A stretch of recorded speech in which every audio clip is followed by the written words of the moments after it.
श्री शिवाय नमस्तुभ्यम। महाराज, आप सभी लोग जानते हैं कि आज साल का पहला चंद्र ग्रहण लग रहा है, जिसका सूतक काल आज सुबह 6:20 से शुरू भी हो चुका है।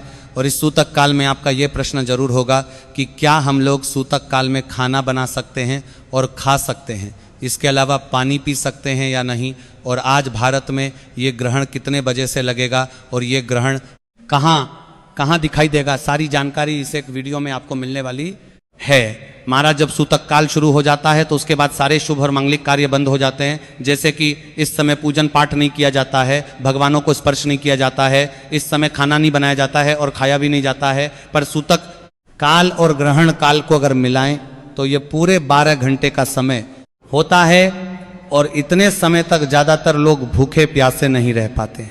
तो उस जगह पर आपके मन में अभी यह प्रश्न जरूर होगा कि क्या हम सूतक के समय भोजन पानी ग्रहण कर सकते हैं। महाराज, वैसे तो सूतक में खाना पीना वर्जित माना जाता है, पर अगर जरूरी हो तो आप इस समय सिर्फ भोजन बना सकते हैं। पर इस समय चाकू का इस्तेमाल नहीं करना है और किसी चीज़ को काटना नहीं है, और भोजन बनाने के बाद इस भोजन को खा सकते हैं। और सूतक काल में जो भोजन आप ग्रहण कर रहे हो उसमें तुलसी पत्र जरूर होना चाहिए। इस समय आपको बाहर का नहीं खाना है और कोशिश करना है कि इस समय शुद्ध और सात्विक भोजन ही आप सूतक में सेवन करें। इसके बाद आप लोगों को इस दिन सूतक में पानी भी वह पीना है जिसमें तुलसी पत्र डाला हुआ हो। महाराज, इसके बाद में इस चंद्र ग्रहण की शुरुआत हमारे भारत समय अनुसार दोपहर में 3:20 से होगी, और चंद्र ग्रहण की समाप्ति शाम 6:45 पर होगी। इस ग्रहण की कुल अवधि लगभग 3 घंटे 27 मिनट की होगी, और इसका मध्यकाल लगभग 5:00 बजे का होगा। पर दिन के समय हमारे यहाँ चंद्रदेव उपस्थित नहीं होंगे, इसीलिए ये ग्रहण हमारे भारत में शाम को 6:30 के बाद ही दिखेगा, क्योंकि भारत में आज चंद्रोदय का समय लगभग 6:30 का होगा।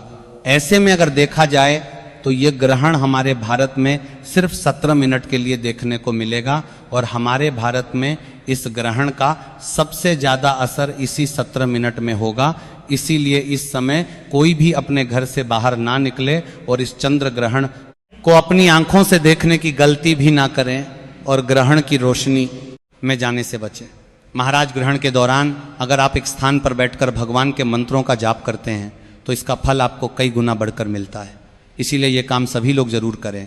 इसके अलावा ग्रहण के दौरान आपको मूवी, फिल्म या सीरियल जैसी चीज़ों को अपने मोबाइल या टीवी में नहीं देखना है। इस समय आप भगवान के भजन और कथाएं सुन सकते हैं।